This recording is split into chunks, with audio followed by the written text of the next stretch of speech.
I went from smoking like a dime a week to like a half an ounce a night because of the improv. That fool stretching me out. I'm getting into fights. My homeboy always got to pack the gat because nobody know that. You know what I mean? Nobody. This is shit behind the scenes. You know what I mean? Yeah. But motherfucking gangster motherfuckers, you know, it's right out Imperial. All type of gangster motherfuckers coming through. You got Crips, Bloods. You don't know what the fuck's gonna crack. Certain motherfuckers trying to get on the mic, pissed off, want to fight.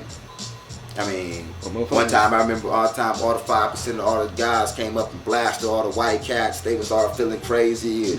And I was just like, yo, man, you know, y'all want to break it all. Truth, you know, with the extreme or humanness. I mean, shit, say what you got to say, you know what I mean? What's another wild experience of the improv?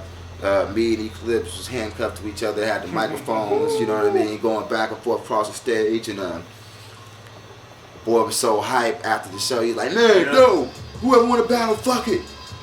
Like 10 motherfuckers stood up, acting like they really wanted it, but only 3 people stepped up, right? And yo, we crushed these motherfuckers so hard. We crushed these motherfuckers, we still handcuffed together.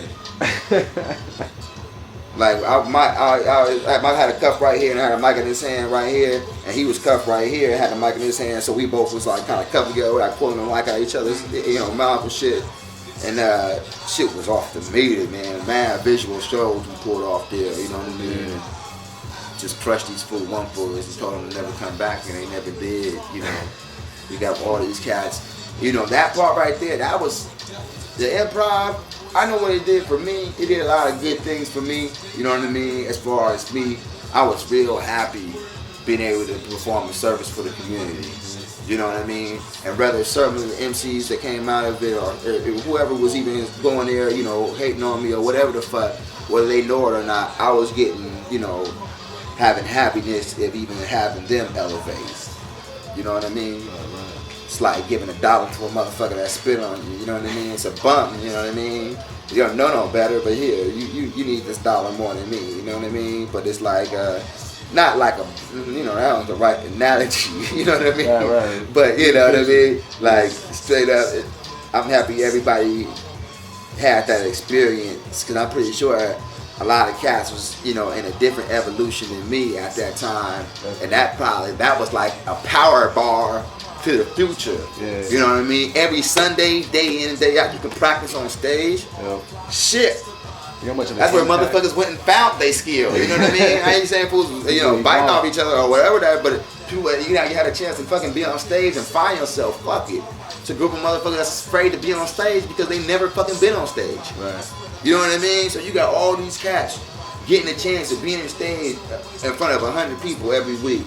You know what I mean? So that, you know, kind of it gave this, you know, generation of the scene, which it's a whole nother scene in Dago right now, but it gave the other scene that was pushing right there in the mid 90s, it's ego, you know? Definitely. But yeah, man. Huge impact. Yeah. Huge impact. To this very day, I still hear people talk about it. Oh, I love it, man. Yeah, man. Everywhere you go. It was the truth. Everywhere you go. You don't love the truth, right? Yeah, exactly. Shit, you don't love lies, right? You don't love what you love. You love the truth. You know what I mean? And it's something, that shit is hard to find. You know what I mean? I'm glad I was young enough and motivated enough to do it. You know what I mean? Right now, I'm, you know, a little more settled in, got the family. You know what I mean? But it was the right time. Yeah, I'm up there on acid, frying balls. You know what I mean? Green building. You know, it's like a community act. It's a theater, so it's like it might be a church setting in the back. You know, I'm on acid in the middle of the church. Nah, I was fucking around like. But nah, it was real ill, man. A lot of people could testify to that. But yeah, but that's, you know. I love it the way it is. People ask me why I never did it again. You know why? Because it's a moment in time, and I realized that it's a Renaissance thing. A lot of people had a chance to be a part of it, but since they didn't, I just wanted to be a living testament of what really could actually happen if people motivate themselves. You know what I mean? People want to think back to the improv. You know, motherfuckers don't remember the animal or whatever. You know what I mean? You know, remember the improv. You know, that's the real shit, to remember that, you know what I mean? Right. At least remember a time where, you know, everybody motivated. You know, shit, it need to be harder than that now, because now for everybody got studios. Everybody's a computer. Should be a fucking gigaprov, you know, nanotech prov. Nah, Yeah, man. Yeah, I'm pretty sure a lot of people appreciate that, and I hear about it every day, man. Yeah, I'm just, you know, I believe I receive a lot of blessings for that because I was non-biased.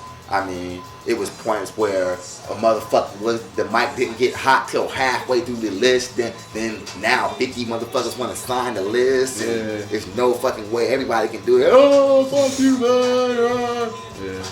Like a president, you know what I mean? Not really, you know, the highs and the lows. You really ain't have control of it, but you know, you get the accolades and the distance. You know what I mean? Just for trying to be that figure. Definitely.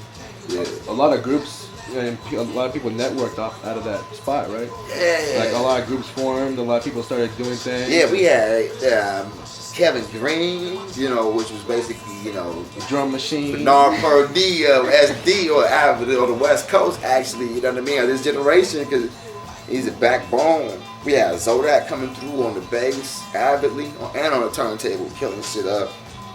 Kevin Mingus, you know, brothers like Jason, Eclipse, DNA back then, which was actually, you know, Odessa Kane, Shaman 12, Controversy. Icons forming as a result of the improv, you know what I mean?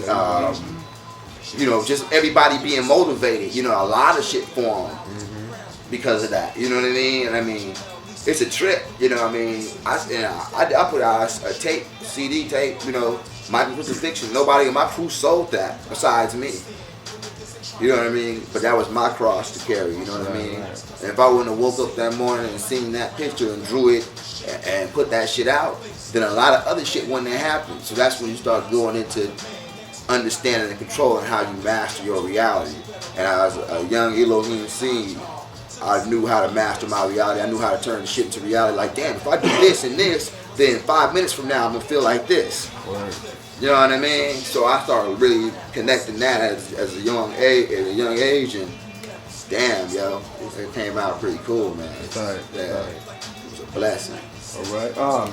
We have to chop this up a little bit. Okay, yeah. Put it into another second part. Okay. 'Cause I got some things to do. Second needs to get home.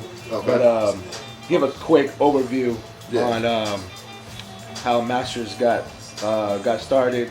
Yeah. Just do a little intro for the next part, and then we'll drop the whole story. We'll drop the whole story in the next one. Okay, cool. So just say, you know, okay, Master Universe. We talked about the original flick. You know what I mean? You gotta be dealing with Black Dove, ORKO. You got Boot Without a Soul, DNA, and the Black Brady's. It's actually No Soul. See, he's like 30 deep as House Clan, Mad Cats. Cool. Then from House Clan, we went to the No Soul, the KNOW Soul. And then from there,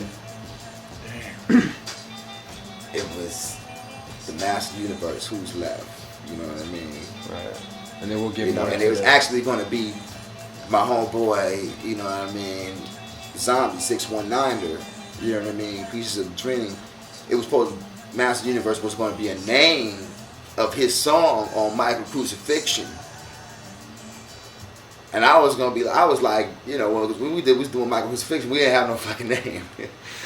I just got all this brand new equipment. I got 2 Insonic Mirages, a fucking 6-track, 2-track don't work, it's a 4-track, you know what I mean? So we just recording songs. I'm getting cats, pulling my crew together, cats that I know that's been rhyming and shit like that, pulling shit together. So, I mean, he's like, yo, I'm doing this song, and my song is going to be called Master of the Universe.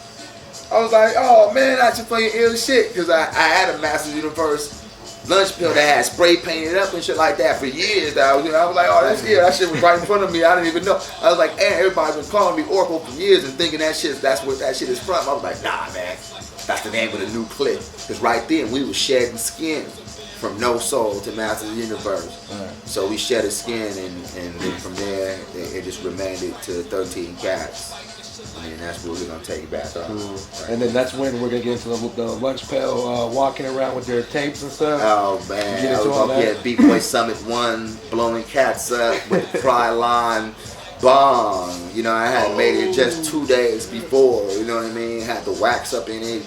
You know, fucking fools up. I had a full certified Cry Line bomb. You know what I mean? before Osiris put out the boom back, you know what I mean? Boom back. Yeah. I had backpacks with motherfucking speakers stitched into them. Motherfuckers know where they got that shit from. Yeah. All right.